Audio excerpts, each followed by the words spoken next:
દેશભરમાં રામલલ્લાના પ્રાણ પ્રતિષ્ઠા મહોત્સવની ભવ્ય ઉજવણી કરવામાં આવી છે। ત્યારે જૂનાગઢ જિલ્લાના મેંદરડા તાલુકાના રાજેસર ગામે વિવિધ કાર્યક્રમોનું આયોજન કરવામાં આવ્યું હતું। રાજેસર ગામના લોકોએ ભગવાન રામલલ્લાના વધામણા કર્યા હતા।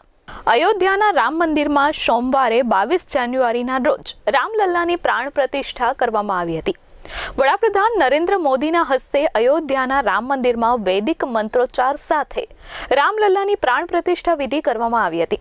84 સેકન્ડની આ વિધિનો સાક્ષી આખો દેશ બન્યો હતો। ત્યારે પીએમએ અગાઉ જ આ દિવસને દિવાળીની જેમ ઉજવવાનું આહવાન કર્યું હતું, જે અનુસંધાને ભારત દેશમાં ધામધૂમપૂર્વક આ દિવસની ઉજવણી કરવામાં આવી હતી। ઠેર ઠેર મહાઆરતી, શોભાયાત્રા, કળશયાત્રા, રંગોળી, સુશોભન અને મહાપ્રસાદનું આયોજન કરવામાં આવ્યું હતું। ગુજરાતમાં લોકોએ ધંધા રોજગાર બંધ રાખી આ મહોત્સવની ઉજવણી કરી હતી। ત્યારે જૂનાગઢ જિલ્લાના મેંદરડા તાલુકાના રાજેસર ગામે ગામ લોકો દ્વારા રામોત્સવની ભવ્ય ઉજવણી કરવામાં આવી હતી। મહંત ચેતન બાપુના અધ્યક્ષસ્થાને રવેડી, શોભાયાત્રા, રાસ ગરબા અને મહાઆરતી સાથે મહાપ્રસાદનું આયોજન કરાયું હતું, જેમાં રાજેસર ગામના તમામ લોકો જોડાયા હતા। જય શ્રી રામના નારાથી રાજેસર ગામ ગુંજી ઉઠ્યું હતું।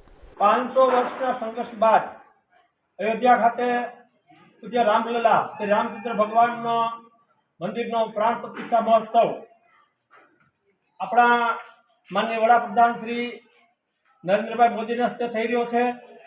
અનેક સંઘર્ષો બાદ આવા મંદિરના એક ભવ્ય કાર્યક્રમના ભાગરૂપે આજ રોજ જૂનાગઢ જિલ્લાના મેંદરડા તાલુકાના રાજેસર ગામે અમે સૌ લોકોએ અને પૂજારી મહંત શ્રી ચેતન બાપુના અધ્યક્ષ સ્થાને આખા ગામમાં રવેડી ફેરવી ભગવાન શ્રી રામના રથના દર્શન સૌ લોકોને કરાવ્યા।